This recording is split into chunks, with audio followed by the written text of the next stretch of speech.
Hola amigos, ¿qué tal? Saludos a todos.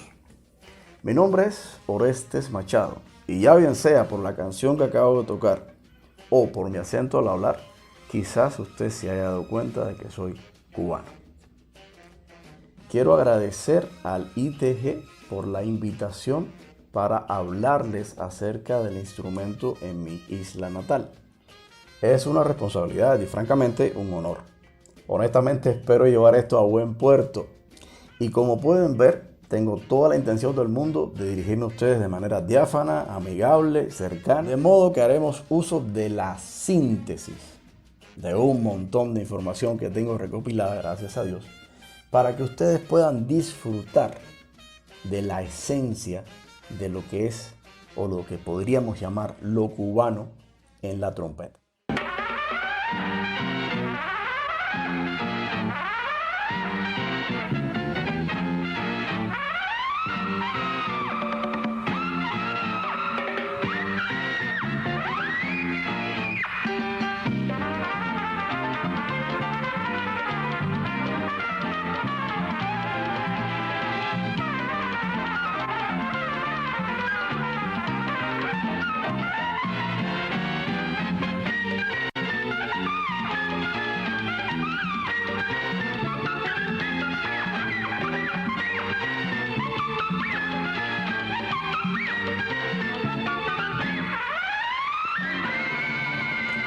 Arrancamos, amigos.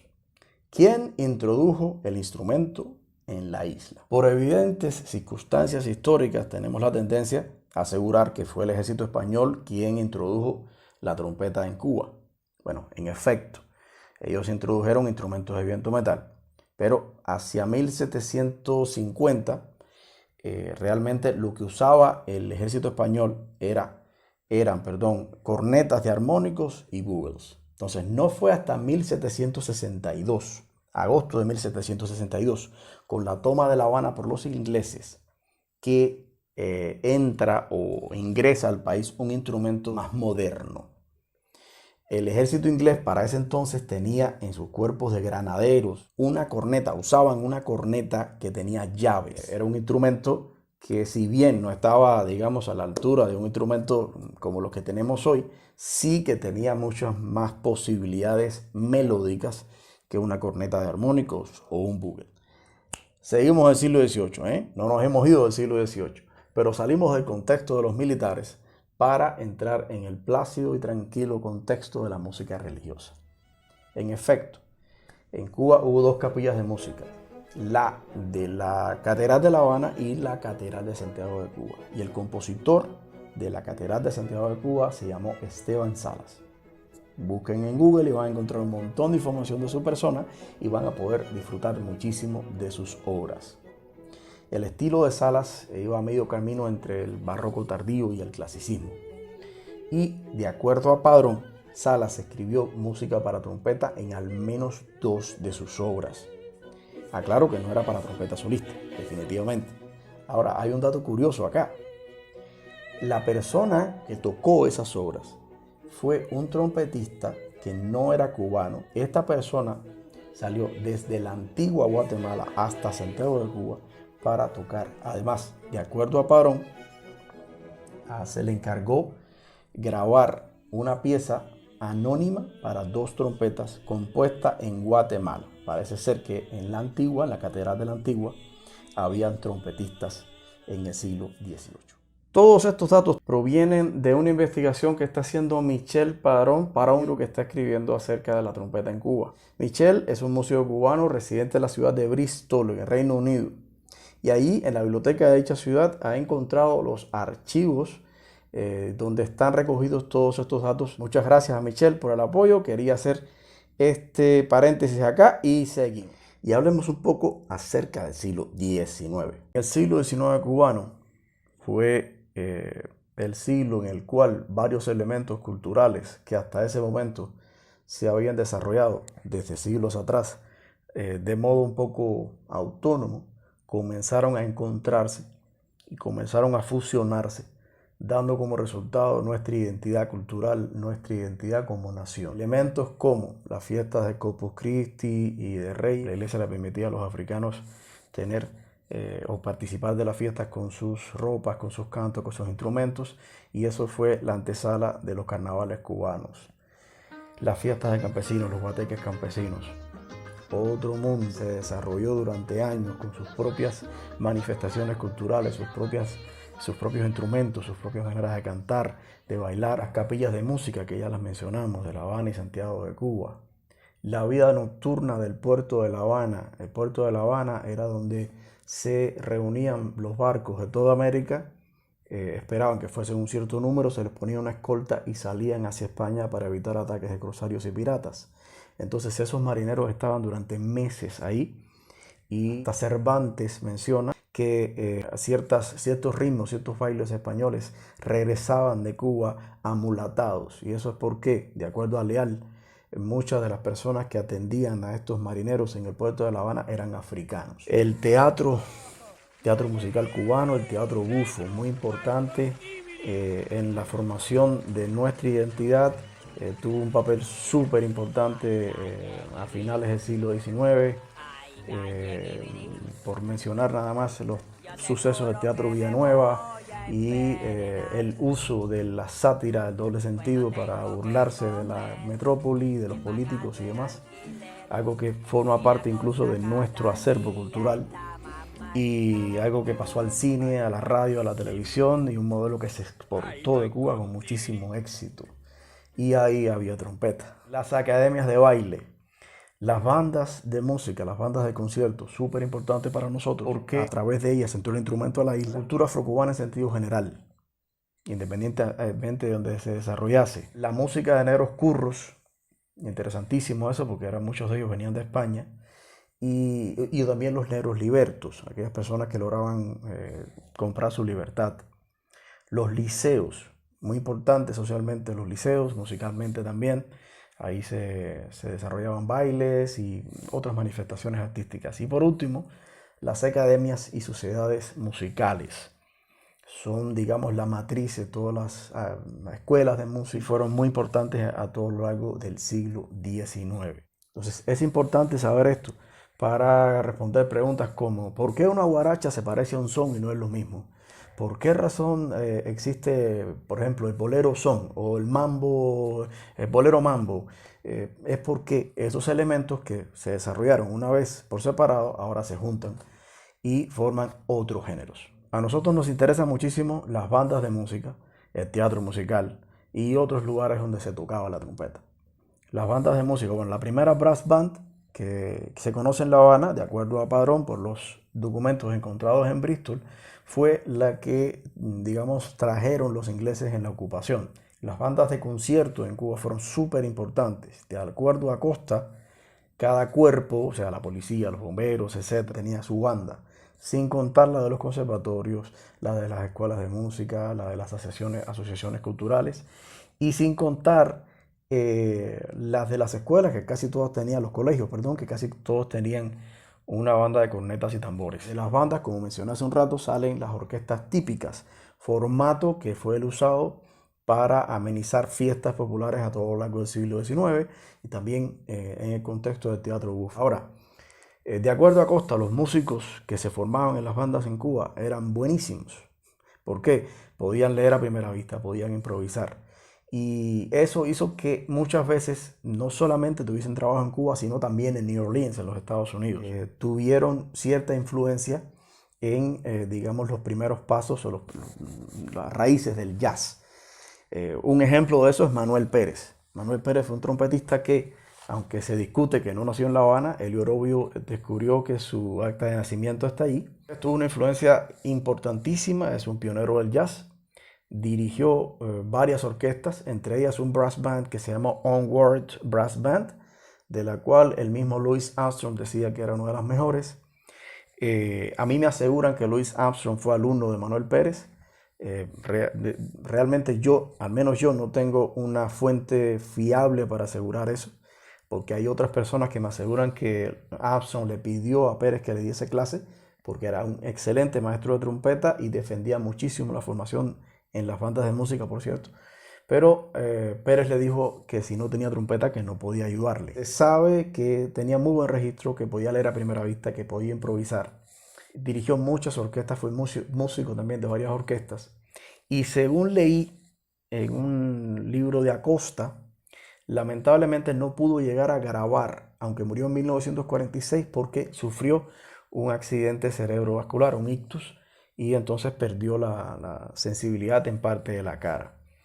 Manuel Pérez definitivamente es un pionero del jazz y todo parece indicar que nació en La Habana. Siguiendo con las bandas de música, hacia 1899 se funda la banda del Cuerpo de Policía, la que es hoy la Banda Nacional de Conciertos. Y ya en 1901 estaba de gira por los Estados Unidos, haciendo más de 70 conciertos, además de ganar medalla de oro en un certamen que se celebró en ese país. Y bueno, buena parte de los músicos de dicha banda fueron a su vez fundadores de la Orquesta Filarmónica de La Habana en 1924. Y desde el principio, muchos de los trompetistas que estuvieron en la Banda Filarmónica y luego pasó a llamarse Sinfónica Nacional de Cuba en 1960, si mal no recuerdo, bueno, hay una característica en esos trompetistas. En primer lugar, fueron excelentes maestros. Y en segundo lugar, eran crossover, o sea, tocaban en la sinfónica, tocaban en la filarmónica y también tocaban música popular. Pedro Mercado, que fue uno de los primeros, es un ejemplo de ello. Más tarde, el maestro Marcos Urbay también, el gran Luis Escalante y también Nilo Argudín. Entonces, a lo largo de la historia de la sinfónica, sus trompetistas han destacado no solamente por su capacidad interpretativa en ese contexto, sino por ser muy buenos maestros. Sé que estoy dejando gente fuera, soy consciente, pero me gustaría destacar aquí el trabajo de Emilio Heredia, el trabajo de Jorge Rubio, tanto como maestros como profesionales. Y hablando un poco más de los maestros que puedo recordar en este momento, ruego me disculpen por ello, porque sé que hubo muchísimas escuelas de música antes de Fidel Castro y después de Fidel Castro, muchísimas escuelas de música, todas muy buenas, con excelentes maestros, pero lamentablemente por cuestiones de tiempo no puedo nombrar a todo el mundo acá. Puedo nombrar al querido Paquito en Ciudad de La Habana. Puedo nombrar a mi maestro Manuel Amor Pousa, alguien que siempre apostó porque tocásemos música tradicional cubana. Inaudis Paisán en Santiago de Cuba. El maestro Pichardo en Matanzas. Y todos los héroes anónimos que, como el que les habla, también pusieron su granito de arena en la educación de la trompeta en el país durante muchísimo tiempo. Aún no nos vamos al siglo XIX. Lo lamento, pero el rigor histórico me obliga. No puedo dejar de mencionar a los cornetistas del Ejército Libertador. Gracias a Michel Padrón tenemos el nombre del autor de muchos de estos toques. Fue Eduardo Aramonte Piña, un doctor familiar de Ignacio Aramonte, uno de los próceres independentistas. Llegó a tener grados de coronel en el Ejército Libertador y lamentablemente falleció en el campo de batalla. Esta pincelada es importante no solamente por una cuestión histórica, sino porque además dichos toques de corneta, son usados aún hoy por los trompetistas en sus solos como citas melódicas. Entonces les voy a dejar un pequeño fragmento de video de un dibujo animado realizado en 1976, se llama Clarín Mambí, forma parte de una serie llamada El Pidio Valdés. Estos dibujos animados, mi generación pues crecimos con ellos y en este capítulo pues exponen varios de los toques de corneta del Ejército Libertador. ¡Corneta! ¡Toque a botacilla! Sí, mi coronel.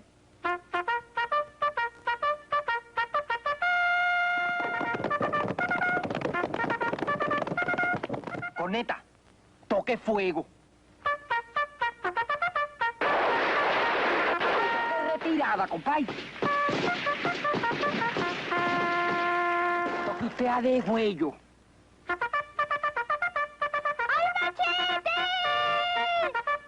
¡Oso! Lo van a hacer poner de tarco. Toque usted la marcha de la bandera.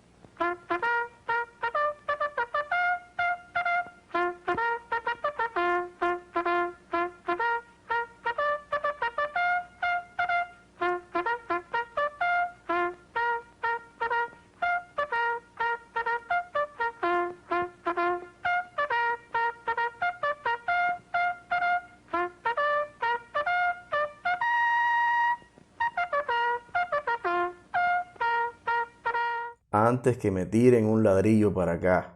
Solo una cosa más del siglo XIX. Vamos a hablar del danzón. Este género fue muy popular en Cuba, es nuestro baile nacional y hoy en día es amado en mi querido México. El creador del danzón fue Miguel Failde.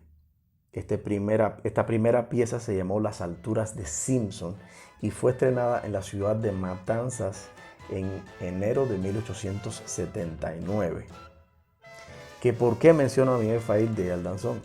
Es que Miguel Failde tocaba corneta.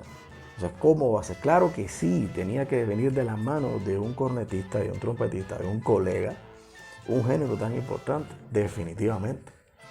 Entonces, bromas aparte, el éxito del danzón entre los bailadores radicó en que rompió con el baile en grupo. Esto era una tradición que venía del siglo XVIII. Y entonces puso a las parejas a bailar una frente a la otra. O sea, se dice que el danzón se bailaba en un ladrillito, porque había una evidente cercanía física entre las parejas, algo completamente escandaloso para la época. La orquesta con la que Failde estrenó el danzón fue una orquesta típica. Ya de esto hablamos, la orquesta que proviene de la banda de conciertos, tiene instrumentos de viento, también tenía como un timbal cóncavo y también tenía su violín por ahí. Después el danzón se comenzó a tocar con el formato de charanga francesa. Y bueno, ya lo demás es historia. Y como ejemplo, voy a tocar un fragmento de un danzón titulado Almendra, compuesto por Abelardo Valdés, un contrabajista, en el año de 1938.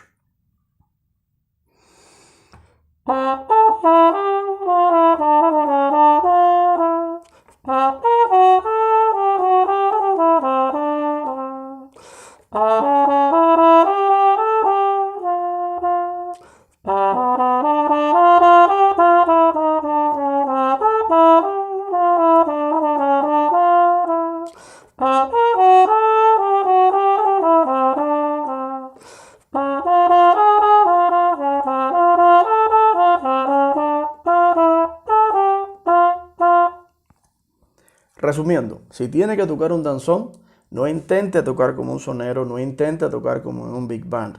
Es un género que proviene del siglo XIX cubano, cuando todavía, al menos en este instrumento, los cánones interpretativos aún eran europeos. Llegamos al siglo XX, amigos. Por fin llegamos al siglo XX. Antes de entrar en materia, para conversar del son y otros géneros de la música popular cubana, quisiera hablar de las corrientes estilísticas. En la música popular cubana hay dos bien claras: el son y el jazz y la música norteamericana.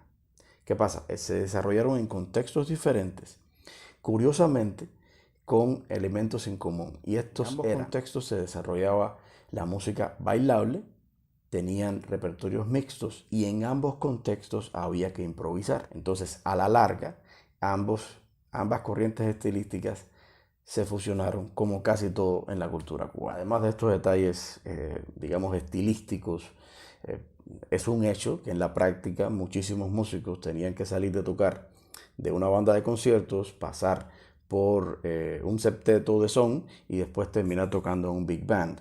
O sea, y en todos lados había que improvisar. Entonces, francamente, la propia necesidad hizo que los propios músicos fuesen fusionando los estilos en la práctica. Y toca hablar del son. Recuerda en el siglo XIX cuando les decía que había elementos culturales que se desarrollaban cada cual por su lado, que después se fueron fusionando. Pues el son es un ejemplo perfecto de esto. Al principio era muy simple. Una cuarteta simple y un estribillo. De hecho, usted escucha piezas orientales de sones antiguos, vamos a llamarle así, como el changüí. Y si usted escucha el paratinengón, es prácticamente el estribillo todo el tiempo.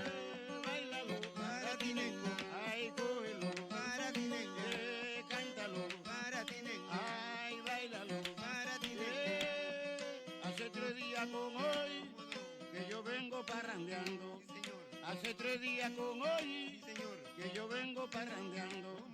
Si me sigue incomodando, cojo el caballo y me voy. Pero bailalo, para ti, nego. Ay, cántalo, para ti, nego. Ay, tómalo, para ti, nego. Pero cántalo. Incluso si escucha La mujer de Antonio, verá que la letra es simple y luego estribillo y a bailar. Como camina la gente cuando salen del mercado, la mujer de Antonio camina así, cuando viene de la plaza camina así. Luego, a partir de los años 20, aquello fue una fiebre de sextetos y septetos con la inclusión de la trompeta. De eso hablaremos un poco más adelante. El Matamoros llegó a La Habana, el bolero se fundió con el son y de ahí salió Lágrimas Negras, por ejemplo, que es uno de los más famosos.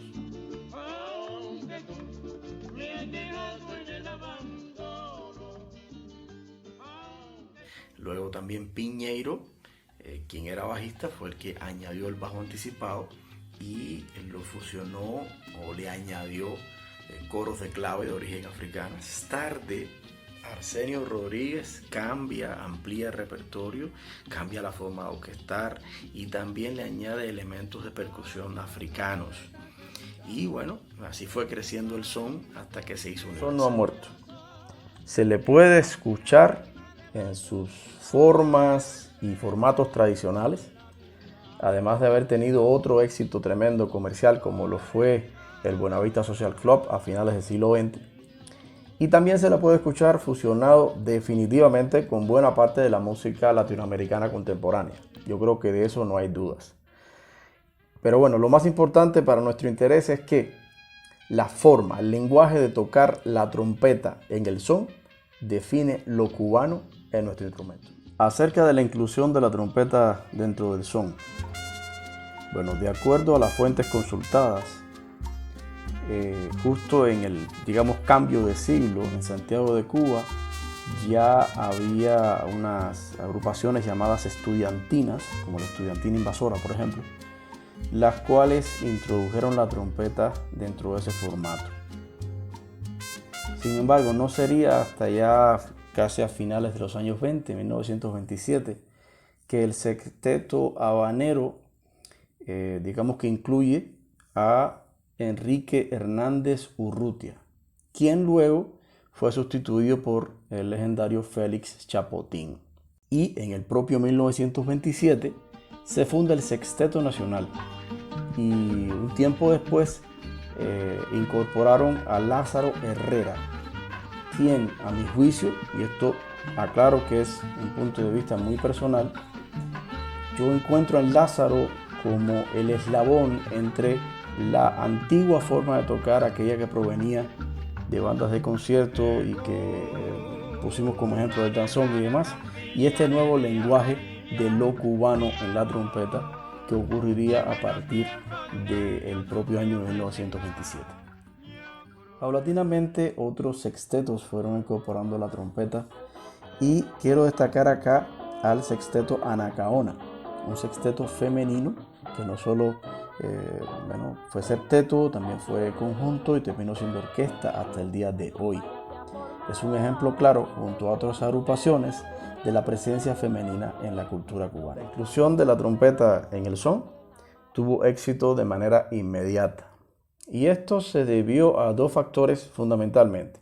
El primero de ellos es que definitivamente conocemos de la capacidad expresiva de la trompeta, pero también estas agrupaciones se presentaban en acústico, o sea, no tenían amplificación. Entonces, definitivamente un instrumento como la trompeta ayudó en la proyección de la sonoridad de las agrupaciones. Esto, a su vez, ya marcó definitivamente hasta el sol de hoy la manera cubana de proyectar el sonido en la trompeta. La proyección en la música cubana es súper importante. Y bueno, siguieron desarrollándose estos septetos de son a lo largo de todos los años 30 hasta que en 1939 se le atribuye al tercero Arsenio Rodríguez la invención de los conjuntos de son. Un formato instrumental que a la larga terminó convirtiéndose en matriz de las futuras orquestas de salsa y timba. Fue muy popular dentro de Cuba y fuera de ella. No era más que el antiguo septeto de son, al cual se le añadieron hasta 4 trompetas, un piano y una tumbadora o conga. De acuerdo a Costa, fue en este contexto, el contexto de los conjuntos de son, donde terminó de desarrollarse, terminó de madurar el estilo de improvisación de la trompeta cubana, el que después se fusionó con el norteamericano para ser usado en el jazz latino o en la salsa o en la timba, así como en otros contextos musicales. De acuerdo a Leonardo Costa también, los 5 músicos más reconocidos en este estilo de improvisación fueron el Negro Vivar,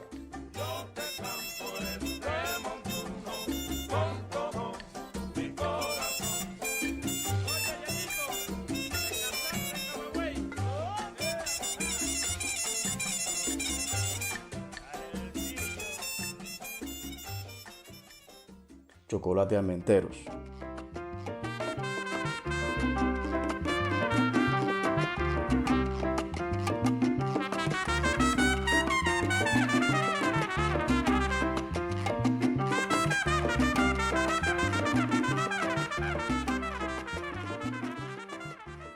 el Guajiro Mirabal,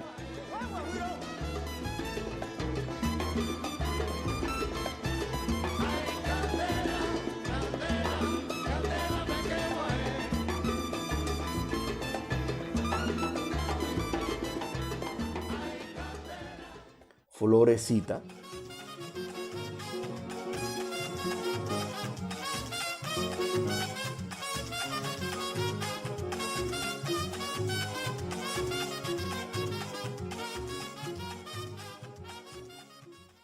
y Félix Chapotín.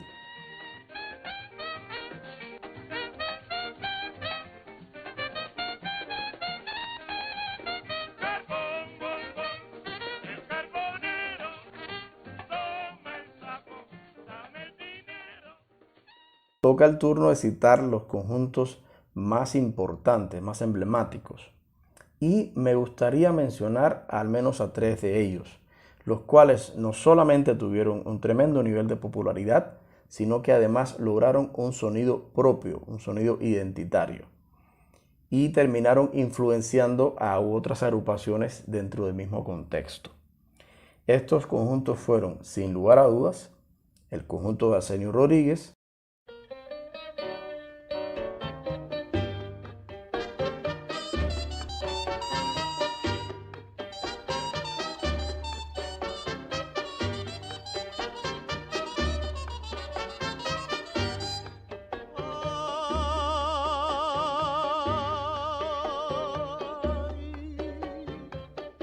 Se oye decir algo aquí, qué mal están las cosechas de los campos de mi Cuba. No vale sembrar con maña, no vale nada el cacao, está arruinado el tabaco, no vale nada la caña.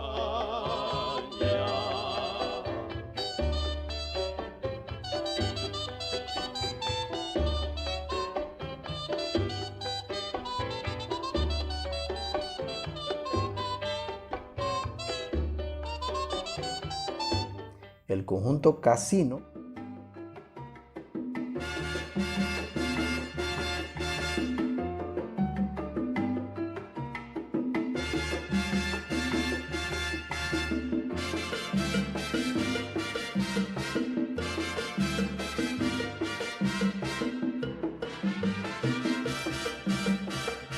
Si no lo comiste fue bailar, papaya, te gustará.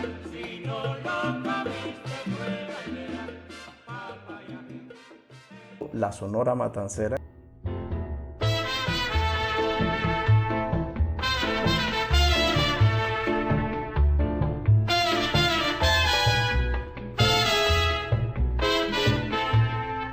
No sé qué tiene tu voz que fascina, no sé qué tiene tu voz tan divina. Hay otro contexto donde se usa la trompeta en Cuba, que son los carnavales, las fiestas callejeras. Tienen su raíz en las fiestas religiosas de Corpus Christi y de Reyes, que la Iglesia católica le permitía a los esclavos africanos pues salir a la calle con sus tambores, con sus ropas, con sus cantos y demás, con sus manifestaciones culturales, a pasarla bien. Y eso, según los historiadores, es la antesala del carnaval, al menos en Cuba.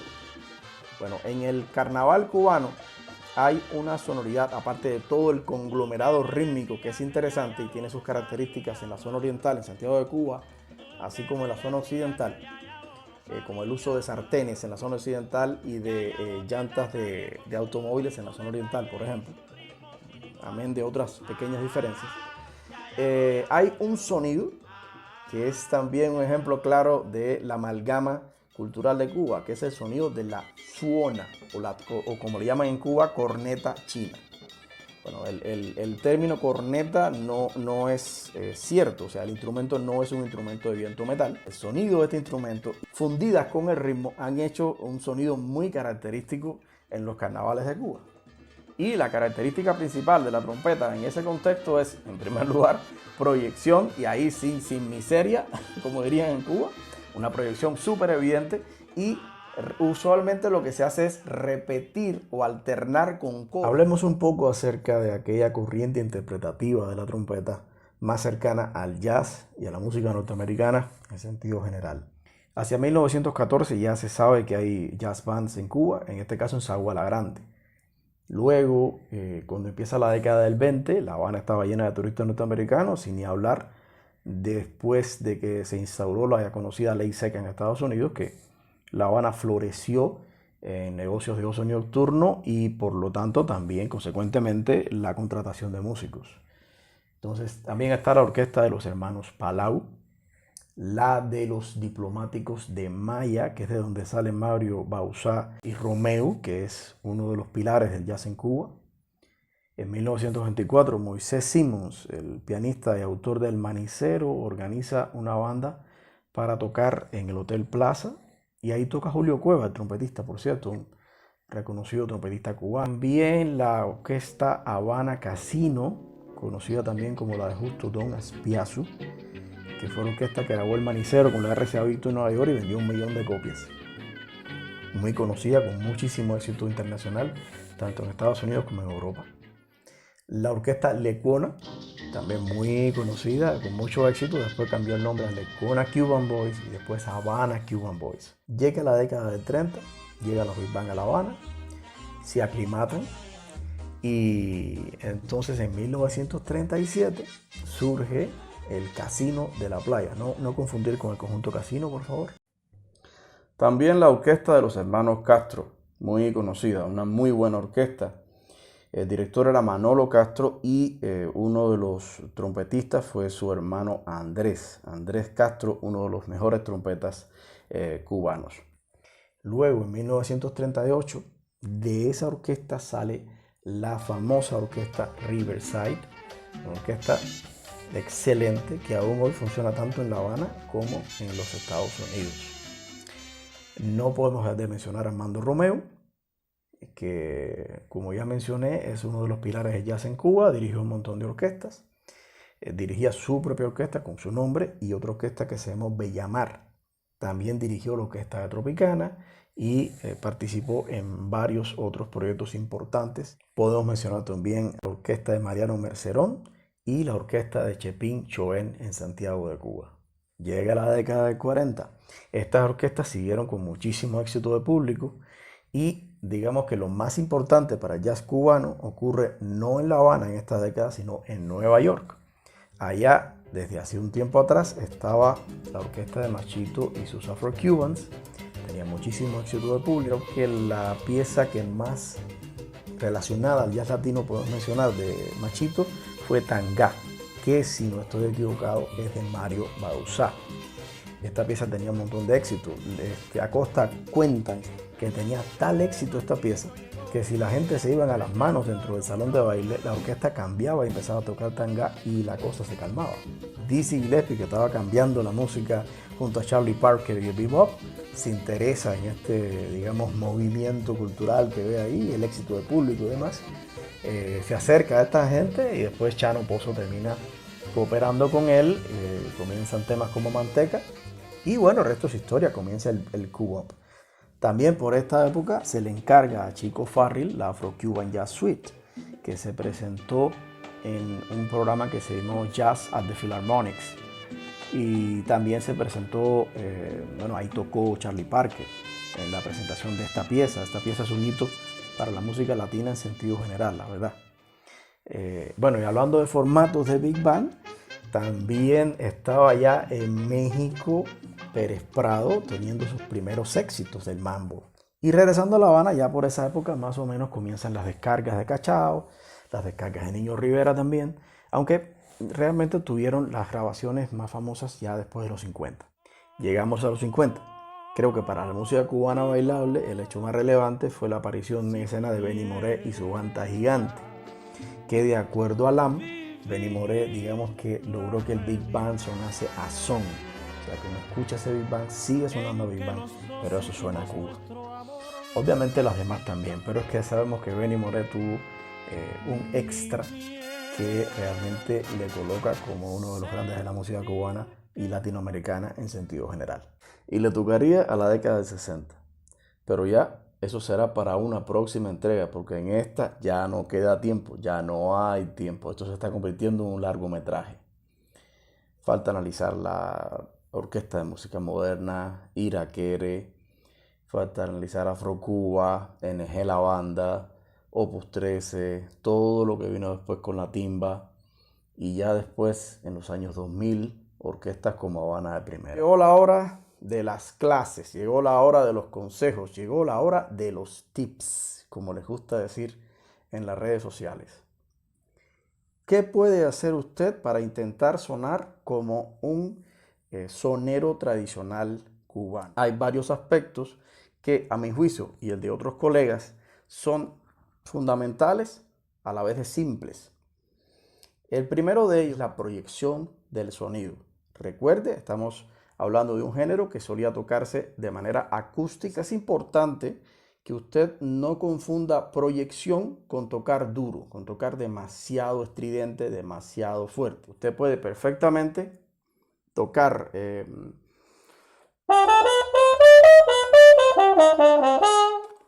proyectar el sonido, sonoridad, pero no pierda el control. Segundo consejo, cadencia rítmica.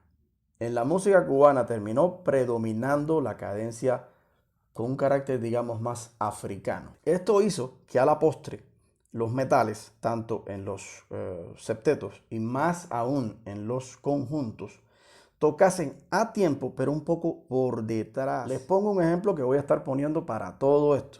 El guanajo relleno de Ignacio Piñeiro. Verán que efectivamente está a tiempo, pero no suena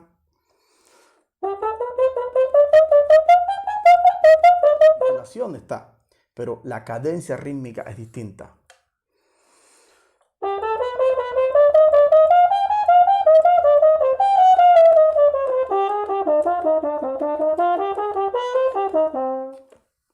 Tienen que buscar tener una cadencia rítmica descansada, pero también ayuda mucho observar a las personas que están bailando. Al fin y al cabo, esto es música bailable.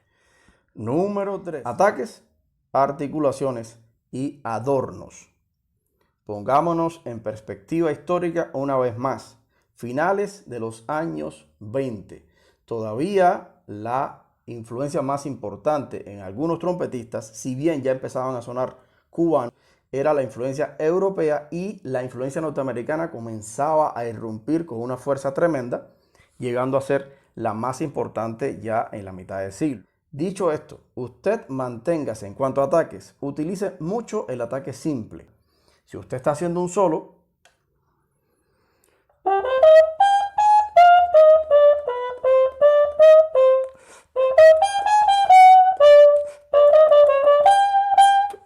como puede ver, suena eminentemente tradicional. Use picados simples todo el tiempo. Segundo punto, articulaciones. Vuelvo a lo mismo. Manténgase lo más europeo. Permítame la licencia. Manténgase lo más europeo posible. Y les voy a poner un ejemplo.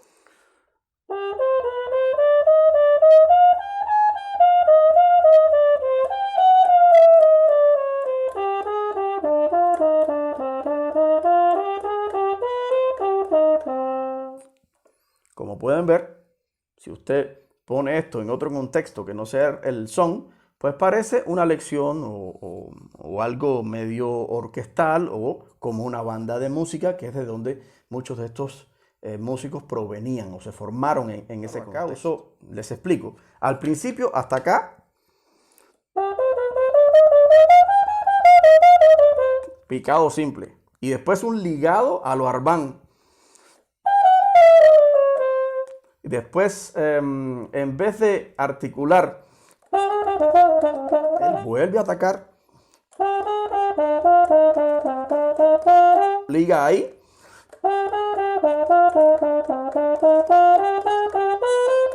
Resumiendo articulaciones, manténgase lo más técnico desde el punto de vista histórico, siglo XIX, Arbán y demás, posible. No use otras articulaciones que se, digamos, desarrollaron años después. Con los adornos pasa exactamente lo mismo. Mordente simple.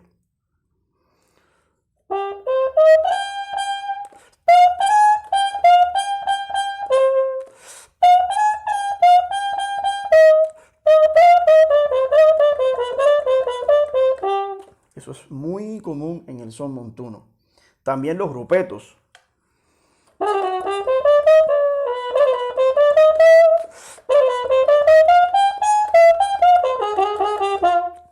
Eso es muy usual. Y por último, el vibrato. Imite a los cantantes. Ese es un buen consejo. ¿Para un ejemplo?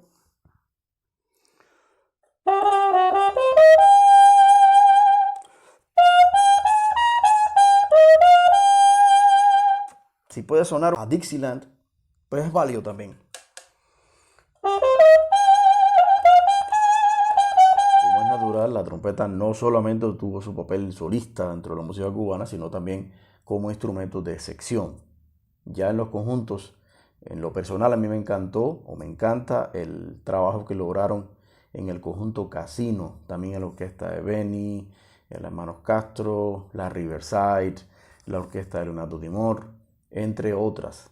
Y no solamente en la primera mitad del siglo, también después, la segunda mitad del siglo, hubo muchos referentes con un buen trabajo en sección. Si usted está interesado en más información, puede consultarla en mi primer libro, Brass Tactic, preparándonos para la sección de metales, una perspectiva cubana. Ahí encontrará ejercicios, ahí encontrará consejos, no solamente de trompetistas cubanos, con respecto al trabajo en sección. Aparte de elementos meramente técnicos para tocar, dentro de un estilo hay también una formalidad. Entonces esos aspectos formales fueron, digamos, plasmados en un material que Michel Padrón está por sacar, ya les he hablado de su libro, y que muy amablemente me ha hecho llegar. Como ejemplo, solo voy a mencionar el son porque no quiero develar todo lo que me envió. El primero de esos consejos es, si usted tiene que tocar una introducción, respete lo que está escrito en el papel, aunque puede usar rubateos para adornarlo si es que el director musical se lo permite. Incluso puede jugar un poco con el tiempo, siempre y cuando lo que usted esté tocando no sea unísono con otro instrumento. Número 2. En el son, en lo que el cuerpo del número va pasando, usualmente a la trompeta le es permitido llenar los espacios entre las frases del cantante o acompañar al cantante, o sea, conversar con el cantante. Entonces es muy importante que usted no pise al cantante, que usted espere a que él termine para usted responder. Evite tocar demasiado fuerte o usar frases demasiado elaboradas. Luego que termina esta parte donde usted conversa con el cantante, suele haber un pequeño espacio donde se hacen 3 solos de trompeta alternando con un coro. Ese momento es el que de algún modo ya le anuncia al público, al bailador, hey, ya está el solo de trompeta, después del solo de trompeta viene el montuno. Primer solo, intente que sea precioso. Ese solo es como la carta de presentación. Bonito sonido, sería recomendable usar una cita melódica, por ejemplo, o algún trino, algo que llame la atención. Segundo solo, ya puede conversar un poco más con la armonía, con el ritmo, desarrollar e ir levantando. Y tercer solo, puede utilizar cita melódica muy conocida, pero con un evidente carácter más sonoro, más enérgico para entonces darle paso al montón. Al final del tema suele haber otro espacio donde la trompeta improvisa ya solos más largos y ahí sí es posible tocar encima de los coros. Y la última recomendación es que no exagere con el registro. ¿Dónde puede encontrar usted citas melódicas? Pues hay muchísima música cubana que usted puede escuchar. Puede utilizar también recursos rítmicos. Mire, un gran trompetista que hace eso todo el tiempo es el Guajiro Mirabal. Es sorprendente cómo el Guajiro puede improvisar una cita o puede enlazar una cita melódica después de la otra. Yo recuerdo perfectamente escucharle tocar lo mismo, un fragmento de un aria, que la música del noticiario de televisión y después seguir con un bolero y tejer una serie de melodías. Y lo hacía increíblemente bien. También Michel Padrón está escribiendo en su próximo libro muchas de estas citas melódicas, así como recursos técnicos para estudiar el lenguaje del son. El aspecto rítmico dentro de la música cubana, como la columna vertebral. Alrededor de la clave se dibujan o se desarrollan otra serie de factores, que es una amalgama increíble de colores, de texturas y de ritmos, nunca mejor dicho, que conforman la música popular cubana. En lo personal, seguía el consejo de un buen amigo que me decía: escucha discos de rumba, trata de imitar lo que hacen los solistas de rumba con las congas, con las tumbadoras. Pero hace un tiempo recibí un video de un trompetista cubano que reside en Australia, de Lazarito Numa. Lazarito, o Lázaro, porque hay que respetarlo, me envió este video. Francamente me enganchó su manera, su perspectiva de estudiar los ritmos. Voy a pasar un fragmento de este video que es súper interesante. Recomiendo muchísimo para estudiar ritmos en cualquier contexto de música popular. Hola familia, ¿cómo están? Soy Lázaro Numa, les mando un saludo desde acá y espero que estén bien. Hoy quiero compartir con ustedes un video que he hecho respondiendo a algunas amistades mías que me han escrito preguntándome cómo pueden hacer para mejorar su manera de tocar cuando les toca interpretar géneros musicales que son bien sincopados. Lo primero que yo hago es tratar de buscar una progresión armónica bien sencilla de 2 o 4 acordes.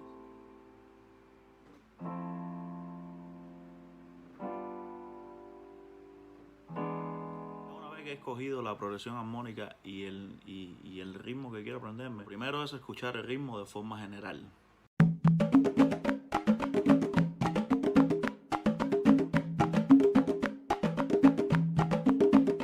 Son 3 tambores batá y cada uno de ellos hace un patrón diferente.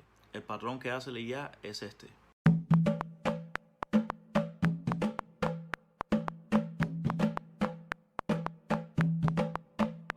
Solamente la nota raíz y la quinta de cada uno de los acordes que yo le enseñé anteriormente. Entonces la progresión armónica que tenemos para nosotros los trompetistas son Si menor 7. Entonces la nota raíz y la quinta de ese acorde son el Si y el Fa sostenido. Después tenemos Sol max 7.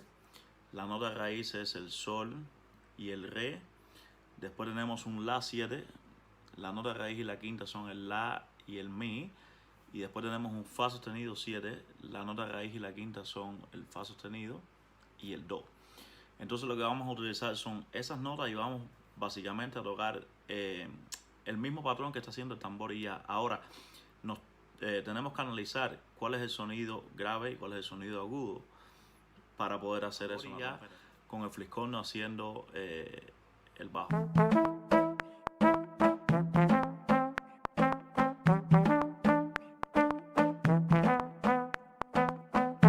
Ahora vamos a escuchar lo que hace el tambor batá del medio, que es el itótele.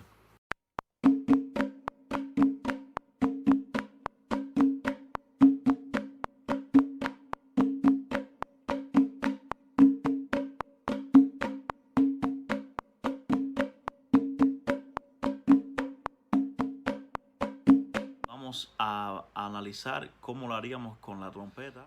Básicamente yo me rijo por sonido grave y sonido agudo, pero en el caso del itótele y el ocóncolo, que es el siguiente que vamos a ver, que es aún más pequeño que este y la afinación es más aguda, vamos a utilizar de la progresión armónica con la que estamos trabajando, vamos a utilizar la tercera y la séptima.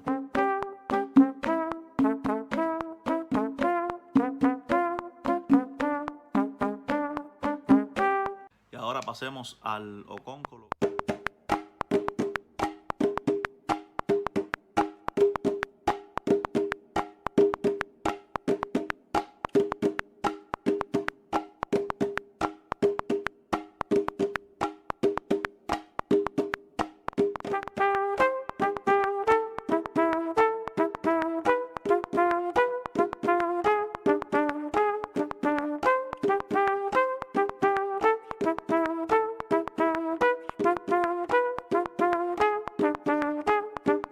Vamos a ver ahora cómo sonaría todo junto.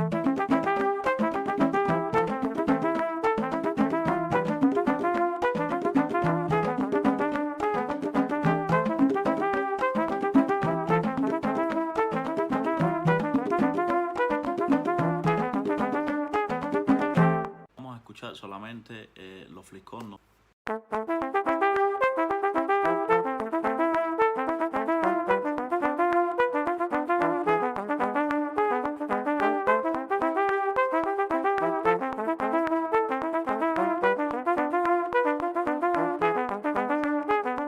Recomiendo que se sienten a practicar, aunque lo tengan que hacer bien despacio. Y ya va 1, 2, 3, a, kinky, pa, pa, pa, pa, kinky, pa, pa, pa, pa. El itótele, 1, 2, 3, 4, 1. Kinky, pa, pa, cum, pa. Kinky, pa, pa, cum, pa. Kinky, pa. Y el ocóncolo, 1, 2, 3, 4, 1.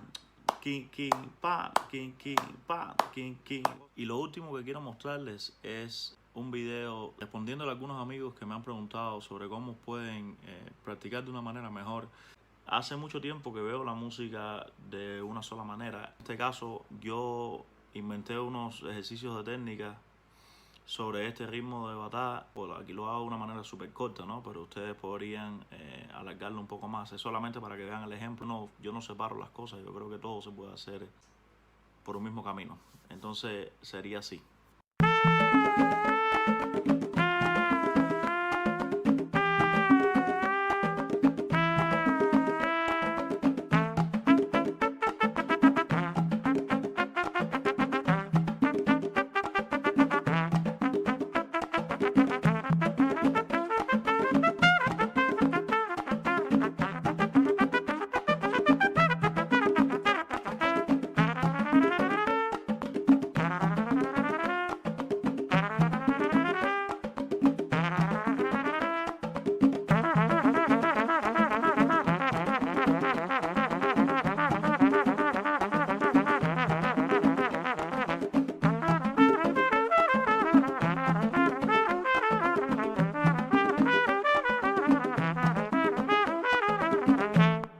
Solamente me queda darle las gracias. Ojalá les sirva y desde acá les mando un abrazo y bendiciones, cosas buenas. Y evidentemente, aparte del ritmo, también la parte melódica y armónica es fundamental para poder hacer música. Entonces, en el caso de la música tradicional cubana, tiene sus influencias y tiene sus características. Y para eso voy a dejar que Sergio Fernández les explique al respecto. Bueno familia, ¿qué tal? Soy Sergio Fernández. Vamos a estar haciendo este vídeo. Gracias a Oreste por la invitación. La música tradicional cubana, señores, tiene muchos elementos importantes a la hora de poder desarrollar una improvisación. Uno de ellos la parte rítmica y otro es la parte melódica. ¿Cómo podemos desarrollar una improvisación? Primero que todo, tenemos que tener muy claro el sentido del ritmo. Pa, pa, pa, pa, pa y pa, pa, pa, un, pa, pa. Cuando tocamos la clave, hay un espacio entre golpe y golpe que va a ser el tiempo débil de la clave.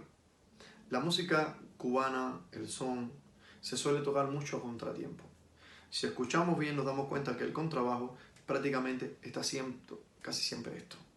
Siempre va junto con el bailador en el tiempo débil de la clave o a contratiempo. Ahí es donde entramos nosotros. Vamos a empezar a desarrollar melodías en el tiempo débil de la clave. Vamos a hablar un poquito de la parte armónica. Normalmente La música cubana, a la hora de hacer las improvisaciones, se mantiene esquemáticamente en una serie de ciclos de acordes. Básicamente siempre son un ciclo de 2 acordes, de 3, 4, 5, como mucho 6. Voy a poner un ejemplo de un ciclo armónico que se suele usar mucho para el son, para que puedan escuchar. ¿Vale?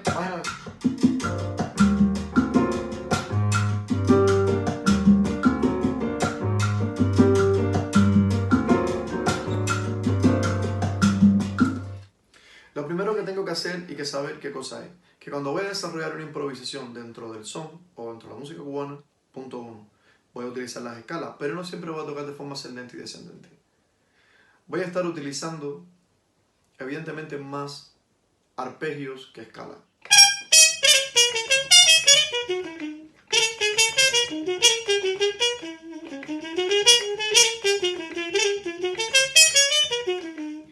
Se empieza a intercalar arpegio, fragmentos de escala, arpegio, fragmentos de escala. Ahora, si nos ponemos en el piano y analizamos esa misma progresión armónica, recordad que estamos en Sol menor 7 y Re séptima dominante. ¿Qué yo puedo utilizar siempre que paso por este tipo de progresión armónica? Da igual la tonalidad que esté. Cuando nos encontramos en este tipo de acordes y lo analizamos, lo primero que yo hago es, veo qué posibilidades tengo de sacar todas las escalas importantes que tiene ese acorde que me van a servir para yo poder desarrollar esos arpegios o esa improvisación. Sol séptima. Cuando yo estoy en Sol séptima, lo primero que hago es la escala base que contiene el acorde, ¿vale? Una escala menor. Pero no siempre vamos a tocar con esa escala menor. De ahí yo puedo sacar otras escalas, por ejemplo, como una escala dórica en Sol. ¿Vale? También puedo sacar dentro de esa escala o de ese acorde una menor armónica como... Esta escala en concreto es una escala muy bonita porque sube de una manera, baja de otro y ejerce una sonoridad armónica muy rica. La música latina, esa escala es muy utilizada, ese tipo de movimiento es muy utilizado. También tenemos esta. Vale, tenemos esta otra. Pues sí, fijaros que solamente en esta acorde ya hemos sacado 4 escalas que están entrelazadas muy curiosamente entre ellas, pero las 4 escalas las puedo tocar. Vámonos al Re. Tenemos un Re séptima dominante al cual corresponde una escala mixolidia, ¿vale? Si pasamos por encima del acorde, nos damos cuenta. Llegamos a la escala mixolidia, que es la escala más utilizada a la hora de elaborar improvisaciones, y sobre todo en este género. Pero aparte de la escala mixolidia, que es una escala nativa de Re séptima dominante, podemos darnos cuenta que tenemos otras escalas también, como esta. ¿Vale? Esa otra escala, que es como una escala frigia pero con la tercera mayor, la sonoridad está. ¿Vale? Pero en este caso va a tener la tercera mayor. ¿Vale? Me va a provocar esa sonoridad flamenca, española. Recordad que la música cubana también en parte viene y tiene raíces africanas y raíces españolas. Si lo pensamos desde un punto de vista pianístico, podemos pensarlo como un do disminuido partido re. Si lo analizamos como una escala directamente, podemos pensar que es un do menor con la cuarta aumentada. También podemos pensarlo como una escala frigia con el tercer grado mayor. Una vez teniendo en cuenta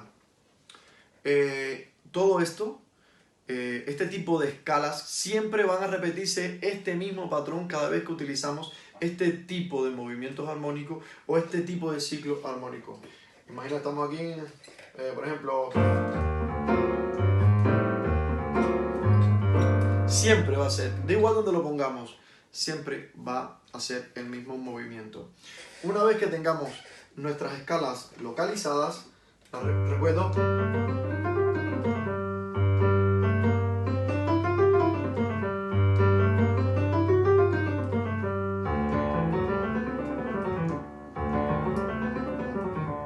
¿vale? Y también tenemos una escala que es la escala de bebop, que es esta. Ya hemos sacado nuestras escalas. Lo que tenemos que ahora empezar es a tocarlas con la música, empezar a organizar nuestras escalas de forma arpegio, utilizando esos efectos, ¿vale? Y tocar, divertirse, simplemente tocar y utilizar este mismo patrón, básicamente, en todo lo demás. Podemos empezar...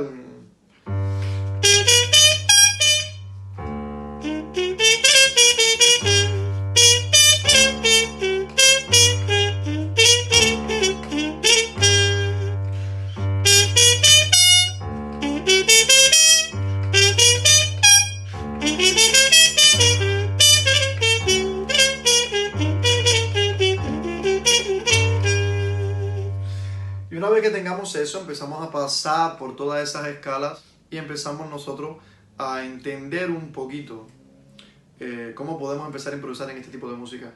A eso le sumamos lo que he estado hablando sobre la clave y empezamos a colocar todas estas notas en los tiempos débiles de la clave. Espero que haya sido de su agrado.